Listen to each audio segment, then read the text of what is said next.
अब credit card बनवाने के लिए बैंकों में अपना आधार और पैन कार्ड समेत अकाउंट नंबर देना भी सुरक्षित नहीं रह गया है।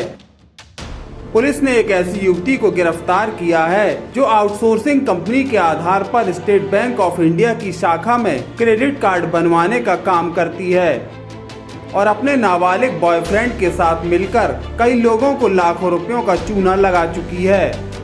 आरोपी युवती संजना गुप्ता बैंक में आने वाले ग्राहकों से क्रेडिट कार्ड बनवाने के लिए पूछती थी और जब ग्राहक राजी हो जाता था तब उससे Aadhaar card, pan card, account number और उसका मोबाइल नंबर ले लेती थी। इसके बाद उसका साथी सारे दस्तावेजों में हूबहू खाता धारक के हस्ताक्षर कर लेता था और बैंक में मोबाइल नंबर बदलवाने का आवेदन दे देता था। दस्तावेजों और हस्ताक्षर के आधार पर जब मोबाइल नंबर बदल जाता था तब दोनों आरोपी बैंक का ऐप डाउनलोड करते थे और खाता धारक के खाते से रकम ट्रांसफर कर लेते थे। इस बात की खाता धारक को कानो कान खबर भी नहीं होती थी क्योंकि उसका मोबाइल नंबर बदल चुका होता था। खाता धारकों ने जब अपना बैलेंस चेक किया तो उनके पैरों तले जमीन खिसक गई। उन्होंने इसकी सूचना तत्काल पुलिस को दी, जिसके बाद पुलिस ने अपनी साइबर सेल को एक्टिव किया और इस पूरे मामले का पर्दाफाश कर आरोपी युवती संजना गुप्ता और उसके बॉयफ्रेंड को गिरफ्तार कर लिया। बताया जाता है कि दोनों आरोपी पैसों की लालच और गिरवी रखे हुए अपने गहनों को छुड़ाने के लिए इस तरह की धोखाधड़ी कर रहे थे। इसमें बताना चाहूँगा कि मोडस ऑपरेंडी इस प्रकार की थी कि जैसे मान लीजिए किसी का खाता स्टेट बैंक ऑफ इंडिया में है, वो बैंक में जाता है तो वहाँ जो मुख्य आरोपी है संजना गुप्ता, ये वहाँ एक आउटसोर्स कंपनी की तरफ से वहाँ काम करती थी, जिनको काम दिया गया था लोगों से उस बैंक में क्रेडिट कार्ड बनवाने का। तो जब मान लीजिए कोई ग्राहक अगर बैंक में जाता था तो वो इनसे पूछती थी कि क्या आप क्रेडिट कार्ड बनाना चाहेंगे, तो वो अगर एग्री करता था तो उनसे उनके Aadhaar card, pan card, account number और मोबाइल नंबर, ये 4 चीज़ें उनसे मांग लेते थे। फिर इनमें से ये और इनके जो एक अपचारी बालक हैं, इनके मित्र हैं, वो साजिशवश ये देखते थे कि किसके सिग्नेचर आसान हैं जो ये कॉपी कर सकते हैं।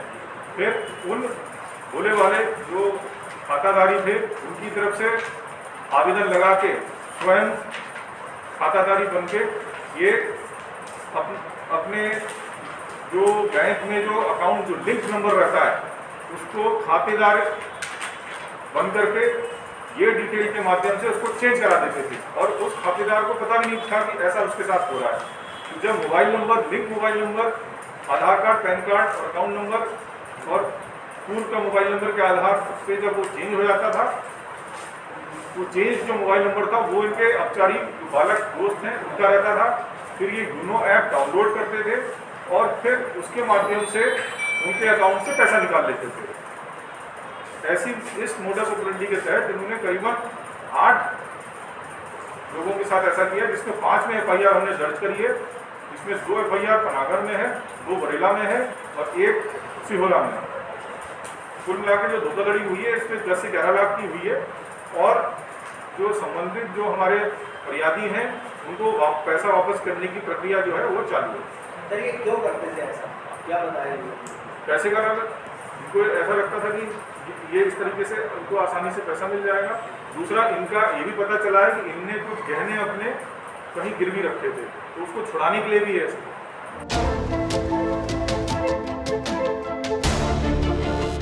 पुलिस को इस मामले का खुलासा करने के लिए काफी मशक्कत करनी पड़ी क्योंकि मामला साइबर क्राइम से जुड़ा हुआ था। लिहाजा आरोपियों की गिरफ्तारी के लिए पुलिस को कई सारे सबूत जुटाने पड़े, तब कहीं जाकर युवती और उसके बॉयफ्रेंड की करतूत का भंडाफोड़ हो सका। पुलिस ने आरोपियों के पास से 10,000 रुपए नगद, 4 मोबाइल फोन और ठगी के रुपयों से खरीदे गए सोने चांदी के जेवर भी बरामद किए हैं। टाइम 8 मध्य प्रदेश के लिए जबलपुर से प्रवीण नामदेव की रिपोर्ट।